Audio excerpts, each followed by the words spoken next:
10 years of Twitch streaming. And I'm taller. Look, no, I'm kidding. I'm sitting on my foot. Yeah. Not much to say over 10 years of a career, you know? Of a small career that many people wouldn't recognize as a career and stuff like that. But, you know, I'd just like to say, no, I got a lot to say. Man, if you were to ask me, did you think you'd be here after 10 years? I was going to say yes. Why the fuck would I say no? Like, those people are like, no, I didn't think I'd be here. I thought I'd move on to greener pasture. This is the greenest pasture. No, I was planning to be here. I'm planning to be here until I'm like 90, and maybe beyond. If I ever lose the ability to game and speak, that's when I leave Twitch, and even then I'm probably going to try and figure out how to do it. So, like, yeah. I wanted to actually say a few words today. I realize today is sort of a, like, a really, really polarizing day. There's going to be a lot going on, and there has been a lot going on in the world in the past few years. Part of me being on Twitch for 10 years is a lot of things have changed over time, and a lot of like historical events have happened, and I've been around here, and even though in the beginning I wasn't that engaged with social media or engaged with not like that much more, but like I'm on social media now, and the world to me was internet's weird, and that's how I kind of started in 2015, where I found that love through watching PokeTubers, and moved on from being a YouTuber to a YouTuber, Twitch creator, but mostly a Twitch creator, and then going back to YouTube to expand the business. And I've seen a lot, and we've had a lot go through this channel, both in my own life and in many, many people's lives that have gone through here. You know, the number of people that I've gotten to meet, and the sheer just magnitude of memories and highs and lows and everything in between could not be put on an 8.5 by 11 piece of paper. It's quite unbelievable. Not unbelievable. It's quite. I'm quite grateful that 10 years has been as fulfilling and as large, I guess, as full as it has been. And we've gone through many phases on the channel. We've always been Pokemon focused, with different focuses on Pokemon, starting as a competitive Pokemon player, going into serious Pokemon TCG, and then finding love for nuzlocking with friends in 2017, and then eventually evolving into this randomizer, nuzlocking, challenge run, marathoning channel, where I take the love of games, the love of gaming, and create a space where we can come up with creative ways to just enjoy the things we love in a new perspective. This channel has seen many things go through it, many marathons go through it, charity fundraising, over 13,000. I believe we had 15,000 last year. I didn't look up the number. I was going to, and then I was just too excited to start up stream. Oops. We've done a lot, and I kind of want to share a couple of things with you, because I think they're very important to understanding why I stayed for 10 years. Many people have watched, especially since, like the people who weren't here for the first couple of years, wouldn't know me before I had my injuries. Basically, what ended up happening was I started having indiscriminate cramping in both my legs and my back, to the point where it was near impossible for me to sit or stand. It was a big struggle. There were many streams that a lot of the original viewers in 2016 and 17 got used to, where my breaks were incredibly long, not because I was taking long breaks on purpose, but because it took me, like, I'm in the basement. So to get to my kitchen to get a new glass of water would take me 5-10 minutes. just to get up the stairs and to crawl. And then by the time I got there, I had to sit down and take these breaks. And a lot of things had to be done for my health, which were very unconventional and also very against growth on Twitch. And oftentimes that would lead to a lot of questions. A lot of people were wondering, where did Noob go, and why does he take really long breaks, and how does he still do this? And I think that question resonates with me, is how he still does this, because I believe it's something that is not very popular in Twitch culture, and I think should just be popular as Twitch culture, to be a representation and a modeling for how we are as creators. Is we need to give ourselves credit, and we need to give ourselves, and we need to gas ourselves up as much as we gas up everybody else. I think a lot of creators struggle to gas themselves up because they think they'll come across as cocky or overconfident, and then they'll get memed on by the internet. And I struggled for a very long time to take a look at that part of me, that piece of this history of this channel, and look at my health. And even now, dealing with the food issues, as you can see, I've gotten a lot better with some medication, and I've had a lot more energy after therapy, and I've been putting in the work to improve my mentality and to improve the way I view the world. And as much as I did that myself, a lot of the reason why I did that is I did it for this community. I did it for you. I did it for your friend. I did it for your family.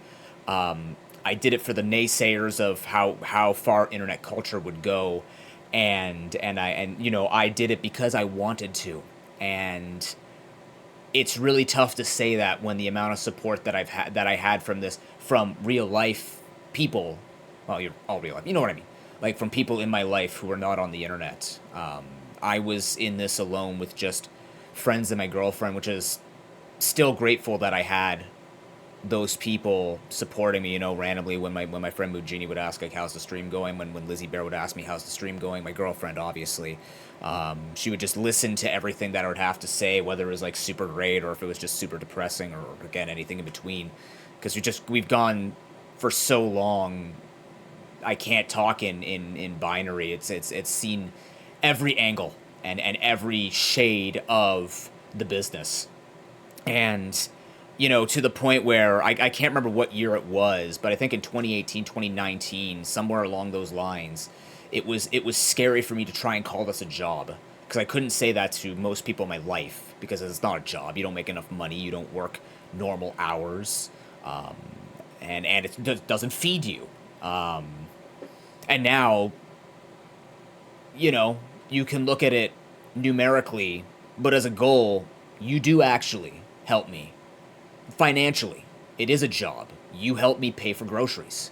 And that in itself is great, because I need to eat to live. Duh. But, like, even if it wasn't, the fact that people even can take something as voluntary as free viewing and help out the channel, or help me out, and want to see me grow and trust me with the content that they use for entertainment, but also for content of critical analysis of games that are brand new. People want my opinion on games. They don't have to agree with me all the time, but they want to talk to me about it, whether they like it or not. They've heard my food opinions, and that usually tilts the internet.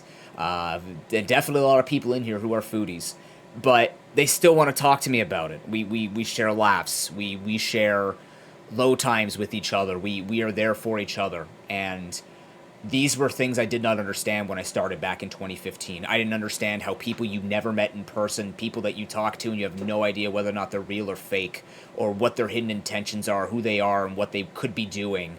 They could be a nice person in chat and then be like a sociopathic liar in life, and you would never know. And then there's other ways, like you would never know when someone stops visiting your channel whether or not they would ever come back. You don't know what happened to them. I would never know. And that scares me. That frightens me. And one thing that I've learned over 10 years is, if you look at the journey and you look at everything that has happened and everything that you look forward to, you can look back without feeling like you're going to fall over the edge. And you don't have to miss the old days, but you can reminisce and be proud that that is what led you to here, because it is the foundation upon what you stand in the present. We find the best with the least. I can't believe so many creators who know what's going to happen with the kinds of marathons that I run, and they agree to be like, yeah, we want to have fun. And I hope every creator one day gets to experience that moment where you realize that you have built something that people want to be a part of, whether it's 2 viewers, 10 viewers, 100 viewers, 1,000 viewers, 10 million viewers. Whatever you want, whatever you want to make, when someone gives you that validation, when someone says, hey, you know what, I appreciate your effort. You don't have to be your number one fan, but even if they reach out and go, you know what, I love this, here's some feedback. Those are the people to hold on to as much as the people hold on to and say, you're doing great, keep going. And I have received all of that plentiful over the past 10 years. And having many, many people tell me to not quit and to keep doing what I'm doing. And even if it doesn't lead to more growth and doesn't actually build the business, it builds me. And I am a big part of the business, if not the business, right? There is no ProPokeNoob without ProPokeNoob. But there is no fellow nooblets without you. So, as always, just one more time, thank you for everything you guys have done for this channel, whether you have lurked your entire life or you have contributed in the most extensive of ways, whether you've played in tournaments back in the Pro Pokeball, whether you've been a part of all of our charity fundraising for Extra Life or Create for Sick Kids, whether you've been a part of during my speedrunning and my Archipelago Multiworld and charity commentating and hosting saga, or whether you've just been around to see the beauty that is this channel and what it became to be and what it means to me and means to us, and you choose here to find that pocket of happiness, all I can say is thank you. That's all I can say. And here's to 10 more years, 20 more years. It's not going anywhere. This is too important to me, and I wish I had realized that earlier. But it's undeniable now, and what we have is what I love, because we deserve it, and we've worked hard for it, and that's half the battle. Now, I know today, this is another thing I wanted to share with you. I know today is very tough for a particular part of the world, but I would argue it's very tough for the entire world. And obviously, part of my platform is we don't hide necessarily from the real world, but we are very logical and we are very adult people here. And we always take the time to make sure that we're looking out for each other the best that we can in the safest space possible. And I'm not going to say names, but you know what's happening. It's a bit unfortunate that my stream anniversary is on the same day as an election, or as a confirmation of an elected member. And the world has been in absolute chaos for many, many years now. And like I said, the majority of my career has been witnessing this and having to mentally deal with this and helping other people be there for them as much as they've been there for me. But arguably I've been there a lot more because, being in Canada, I have to watch from the outside. And there is an air of helplessness and hopelessness that is sitting around a lot of people today. As much as we, as creators, hopefully, and as human beings, have tried to be as supportive and as positive and encouraging to follow the Star Wars, good will always triumph over evil, and follow all those fairy tales and all those children's books that we've read. It is a very tough day, and it is a very tough reality, and it has been for many years. And I was in my car last night, driving my girlfriend home after I went to my no-no's 88th birthday. Bless that man.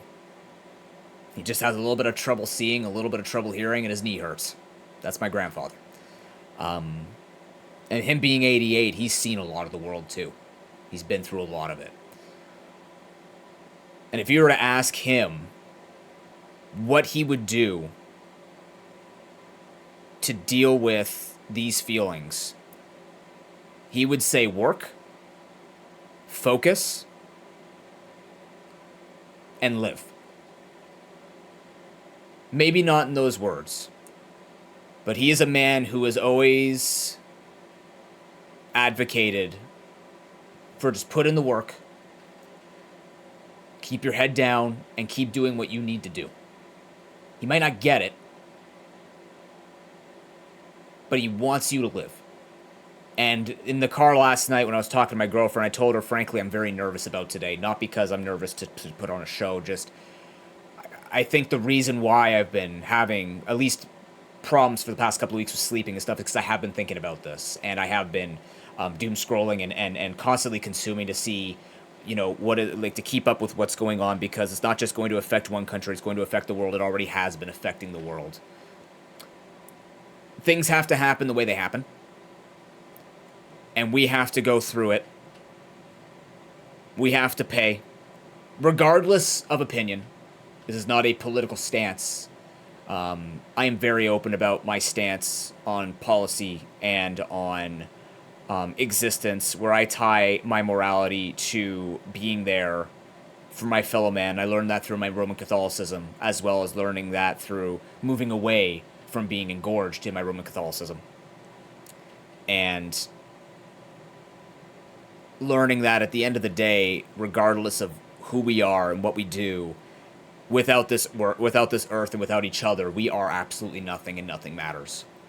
Obviously, this is a safe space, always has been. And we are a place that stands for humanity. A humanity that is free from judgment based on basic characteristics that just define who we are and where we come from. Judgment free of misunderstanding, but will stand against people who do wrong because they can do wrong. Because they need to do wrong. Because they have nothing else left. And that's all they've ever known. As much of a tough guy it is to say, as a teacher, those who know, know. But also, those who need to learn, help them learn. Because neglect is partially the reason why we're in this timeline. Patience and boundaries are what we need. And I don't think creators should be afraid to talk about this, nor should they be hiding from it. Of course, it's up to them. Every channel is different. That's perfectly okay. But I just wanted to let you know and reinforce that, we've been here for each other for 10 years. And I hope we can continue to be here for many, many, many more years. Whether it's on Twitch, another platform, or any other medium. But we are here. And we're going to continue to be fellow nooblets. We're going to continue to be strong, and we're going to continue to enjoy life and every piece of it with realism and with support. Today I want to focus on what we've done and where we're going and the stuff that we enjoy together, while also feeling present and being able to look at not what could have been, but rather what we want things to be. Thank you for 10 years, everybody. I'm glad we're here, and I am eternally grateful that we have been able to put in the work, and I am very happy that my health has not stopped this. But I also think I haven't stopped myself. So let's do it. Let's game. Let's celebrate. Let's enjoy the moment that we have. And let's keep doing it for another year.